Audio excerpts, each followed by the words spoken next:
Joining us now, Jasmine Wright, White House correspondent for Notice, Ashley Parker, staff writer at The Atlantic and an MSNBC political analyst, and Stuart Stevens, Mitt Romney's chief strategist for his 2012 campaign. Jasmine, I don't know how you're reading what we just heard from the president, what he's been saying over the last many days. Are there signs he might be wavering in the face of this pushback from Chicago, from the governor, the mayor? What are we expecting here?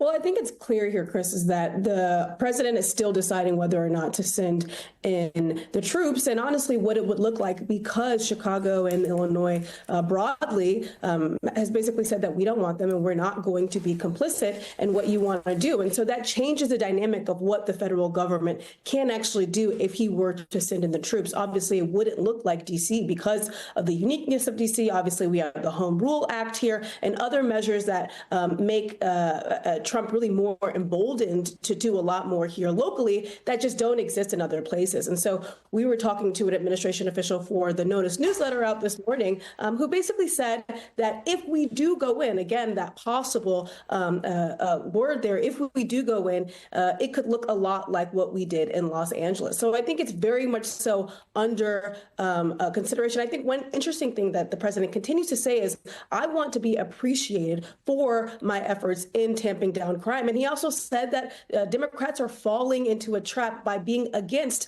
what I want to do on crime. And so obviously there is the real component of what people are actually going to be experiencing if Donald Trump were to do that. But then there's also that political component, which he's been talking about a lot today.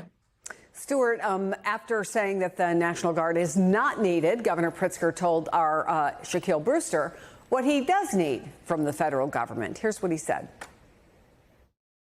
What I'd like him to do is to restore the funding that he's taken away from our local police. He's defunding police, and that is having a deleterious effect, if anything. Are you talking about the violence prevention numbers there? Not just violence prevention dollars, but literally we have programs that allow us to work with federal agencies that he is taking the money away from. So it's violence prevention, it's dealing with violent crime, with guns, and making sure that we're addressing it in a very aggressive way. But when you take away literally billions of dollars, you are causing a problem, not helping.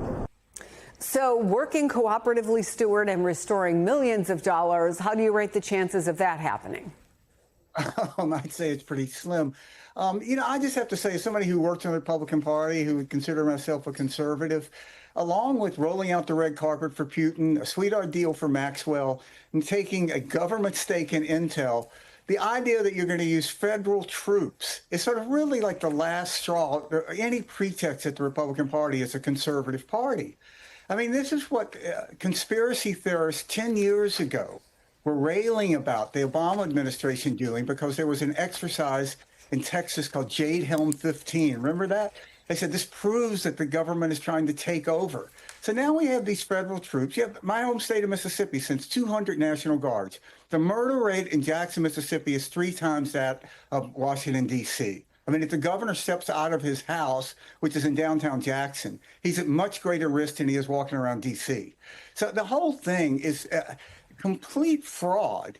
And it's just astounding to me that Republicans who railed against this kind of thing haven't called this out more. Because, I mean, if you're going to establish you can do this, what next? I mean, these are the same troops that can take away your guns. It's really just shows what a sort of fraud the Republican Party has been. And Ashley, there's been a lot of conversation about what might be next. Obviously, Chicago, Baltimore, New York City, where I live, has come up. An NYPD spokesperson tells NBC News that the police commissioner talked to the Attorney General, Pam Bondi, and also sent the message New York doesn't need federal or National Guard support, saying, quote, "We got this." I wonder if you think Trump's relationship with Mayor Eric Adams might change the administration's approach to, say, New York versus other cities. Well, again, if you look at the pattern so far of the cities and particularly the states where Trump is threatening to go into, they are all very clearly blue states with Democratic governors and cities that he views as antagonistic to them. I mean, Chicago in particular. I can remember during his 2016 campaign covering him when protests in Chicago shut down one of his rallies. And so, yes, a lot of this, to broadly answer your question, is relationship based. There's certainly cities with high crime in purple states, or Stewart pointed out, in red states where he's not talking about. And so there's certainly a world where a more positive relationship with, for instance, Mayor Adams might impact the president's thinking. And you've also seen Trump with Chicago. You're sort of leaning into moving into Chicago next as the next city where he wanted to use the National Guard and other means to tackle crime. Then he sort of backed away. But then when Governor Pritzker seemed to be antagonistic to him, he sort of was reanimated to put the idea on the table. So like with everything with Trump, it's relationship based, it's transactional, and it's political. So we just heard, Stuart, from the president, who is still at that cabinet meeting, and he was talking about Washington, D.C., and how he wants to get tough on crime. This is new. Take a listen to what he just said. Anybody murders something in the Capitol, capital punishment, capital punishment. If somebody kills somebody in the Capitol, Washington, D.C., we're going to be seeking the death penalty. And that's a very strong preventative. Well, I think if you look at the research, there is no indication that that works to stop people from killing people. But I wonder about the politics of this, Stuart, because support, and there's some recent polls, I think from Pew, Gallup, legit organizations, that show that the support in the United States for capital punishment is at a 5-year low. It's still around 50%, but it's at a 5-year low. We are the only Western civilized society that has capital punishment. But obviously, he thinks that there is big political gain for this. What do you read into what he just said? And then, I'll go back to you, Ashley, after we hear from Stuart on that. Look, the death penalty has been sort of an obsession with Donald Trump. Remember, he took out a full-page ad about the Central Park Five to say that they should get the death penalty. And even after they were exonerated and it was proven that they were not guilty, he still called for the death penalty for them. So, I think this is sort of an old sort of 80s, 90s Republican trope. I think the country has moved on. I don't think that this gets him anything politically. It sounds completely just too political. It's not going to stop any crime, and people have come to that realization. I do think what we're seeing, Ashley, is certainly a level of not backing down, right? A level of consistency. He believes or says that these cities are crime-ridden and only he can fix it. I wonder what you make of what we just heard from the president. Well, in certain ways, it's part of a strategy that Donald Trump deploys, often with great success, where he, especially on issues that he views as his strength and a Democratic weakness, like immigration, like crime, like transgender sports, he will sort of bait Democrats with increasingly extreme or outlandish statements. Sometimes he seems to genuinely believe them and have the ability to enact them. Sometimes he doesn't. And his goal oftentimes is that Democrats sort of overreact and, to put it in layman's terms, lose their minds in a way that is bad for them politically. So, for instance, in D.C., it's more complicated than one side or the other. There's plenty of people, D.C. is a Democratic city, who live in D.C., who are very aware that the crime numbers are falling, who don't want the National Guard in D.C., who don't like what Donald Trump is doing or saying, but who also say, you know what? Yeah, as a resident, I've had some uncomfortable brushes with crime.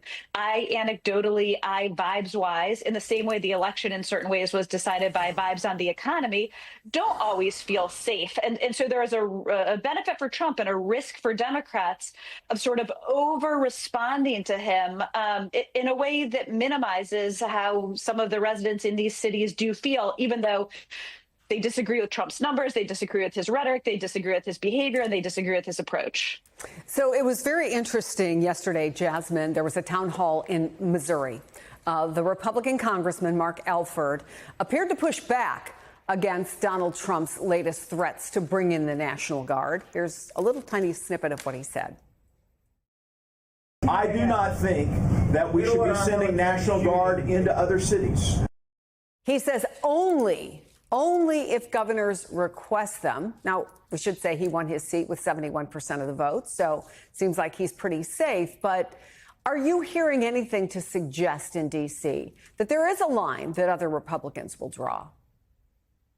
Yeah, I mean, I think we haven't actually seen that so far. Obviously, Donald Trump said yesterday about a different topic, but he said that we'll just do it and Congress will go along with it. And so I think that is how the White House views the role of Congress right now, that basically they are somebody to help Donald Trump get across big policy pieces. But for the majority of the things that Donald Trump wants to do, including expanding his presidential powers, he feels that he can do it alone. And I think we've seen over the course of the last 8 months that Congress hasn't really pushed back on it. Now, of course, that was a congressman from Maryland. Even though he did win with 71% of the vote, it's still a pretty blue state. Obviously, there's been some talk from Governor Wes Moore about whether or not he would actually look at redistricting to write that seat out potentially. And so I think that congressman specifically, and maybe a couple across the country that are in more of a purple area, more of a blue area, places where Kamala Harris won in 2024, may be a little bit more resistant to Donald Trump, particularly because people do not necessarily like the feds in their area, even if they believe that crime is higher than it should be. But I don't think that you should expect to see it holistically from the Republican Party at all, because they haven't really been pushing back on anything that Donald Trump has done, even though it has really taken away a lot of their powers here in D.C.